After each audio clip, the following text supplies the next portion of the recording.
Hello, everyone. My name is Jacob Gold, and welcome to the Ripken Report, where we cover everything inside the Cal Ripken Sr. Collegiate Summer Baseball League. Founded in 2005 and named in honor of longtime Baltimore Orioles coach and manager Cal Ripken Sr., the Cal Ripken Sr. League has grown into one of the premier summer collegiate baseball leagues in the country. The league brings together some of the top college baseball players from across the nation and gives them an opportunity to compete with wooden bats throughout Maryland, Virginia, and Washington, D.C. For many players, summer baseball is where careers start to take off. It's a chance to face elite competition, play nearly every day, and continue developing their game against some of the best talent in college baseball. The league has produced numerous amounts of professional players, including future major leaguers and MLB All-Stars, proving the talent here is as high as you'll find anywhere in summer baseball. But this league is more about just the players. It's about the communities rallying around their hometown teams. It's about future stars playing in front of local fans. And it's about creating unforgettable moments throughout the summer. That's where the Ripken Report comes in. Every week, we'll take you around the league and bring you everything you need to know. We'll break down the biggest storylines, recap every game, showcase the top plays and top performers. We'll track the teams climbing the standings and highlight the players making names for themselves across the league. Whether you're a player, coach, parent, scout, host family, or just a baseball fan following the action, this is your home for everything happening around the Cal Ripken Sr. League. Now with Week 1 officially in the books, let's take a look at the biggest storylines from around the league.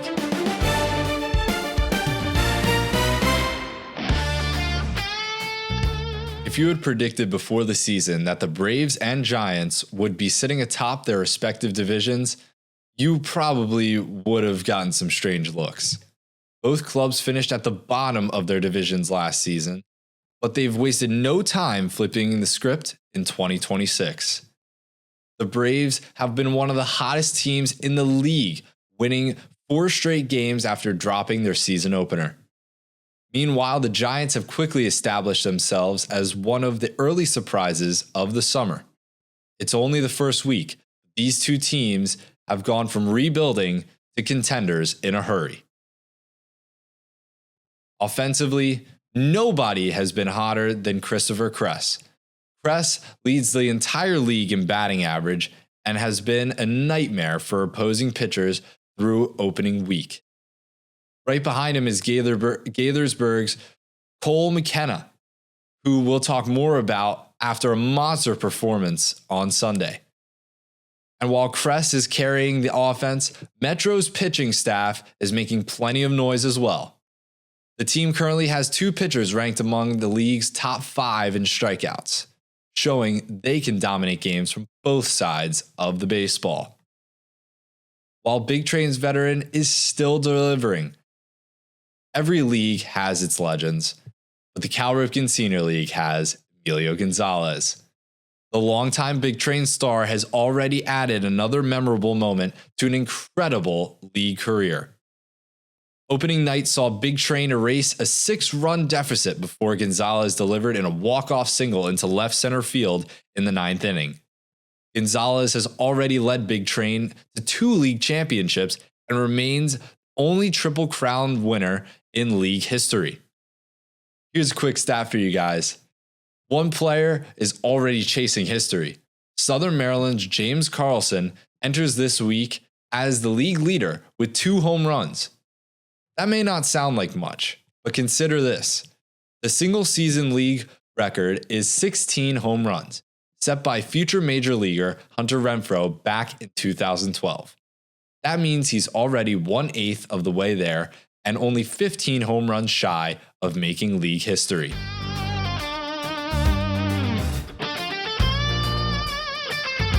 Now here's the recap from some of the games that happened during the week. The game of the day of June 2nd was Big Train's incredible opening night comeback. We'll start with one of the wildest games of the week Big Train found themselves staring at a 6-run deficit on opening night, but slowly chipped away throughout the evening, completing a dramatic comeback. The game came down to the 9th inning, where league legend Emilio Gonzalez stepped up to the plate and delivered a walk-off single into left center field to cap off an unforgettable rally. A 6-run comeback, a walk-off finish, and another clutch moment from one of the greatest players in league history. Not a bad way to start the season. June 3rd found Alexandria's offense exploding. The offense was on full display as Alexandria Aces rolled to a 16-4 victory. 3 different players recorded a 3-hit game, but the star of the night was Elijah Grant.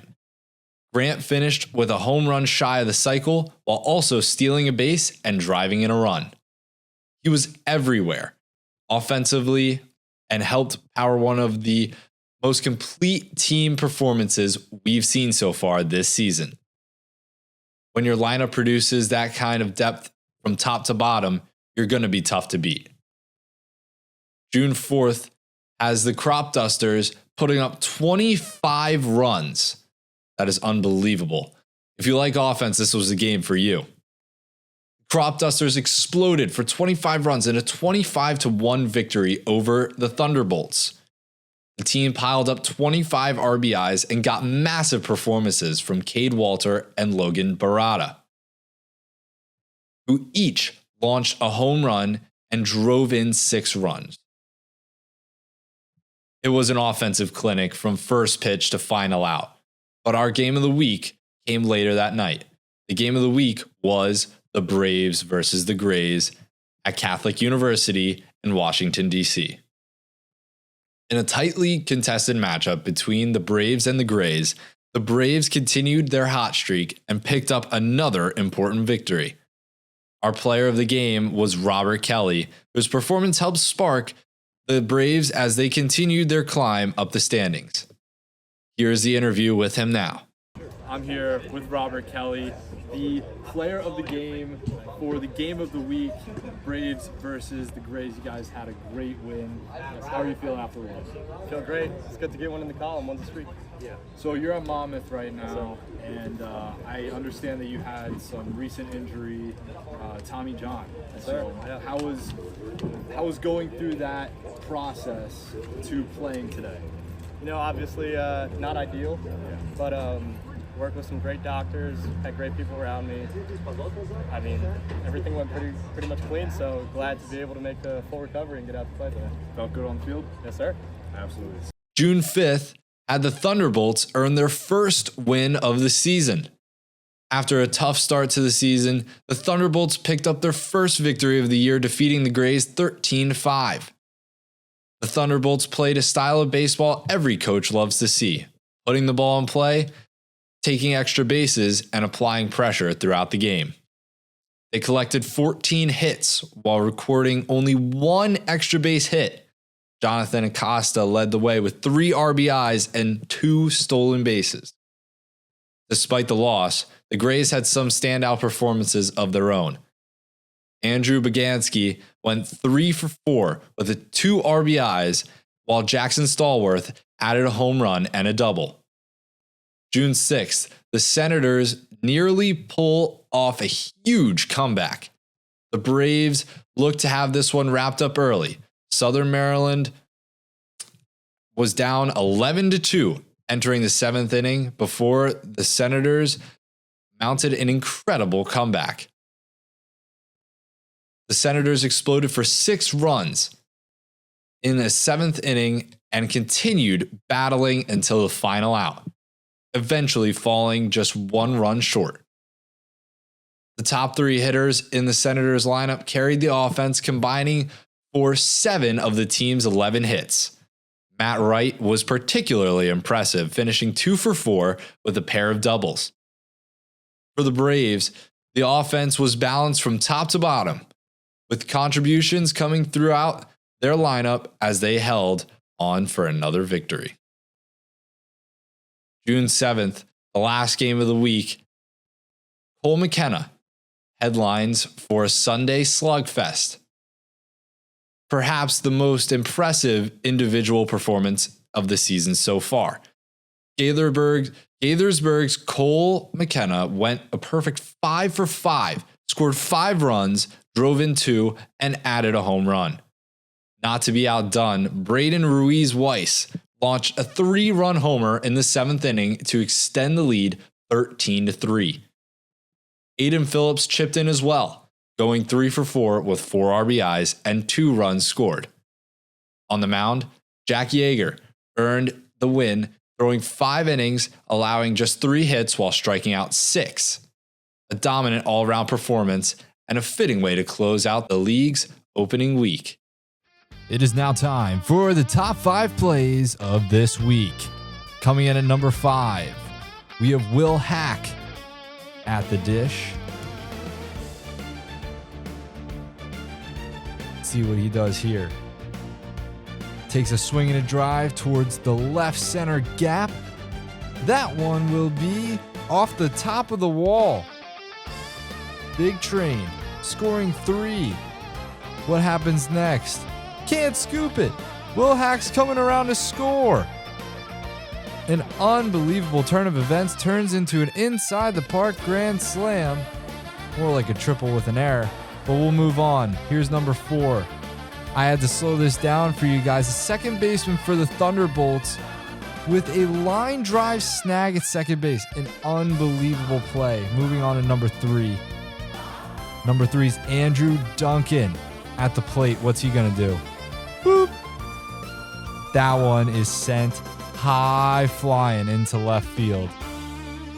That one was a no-doubter. He'll circle the bases as we move to number 2. It's Albright standing in right field menacingly.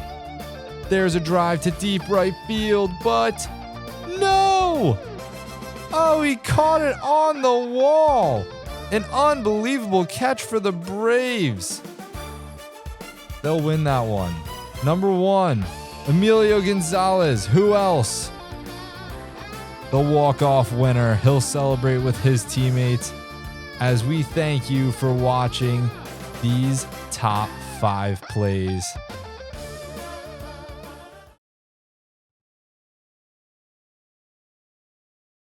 Make sure to like and subscribe. Stay tuned for next week's episode of exciting action from around the league. My name is Jacob Gold. I'll see you at the ballpark.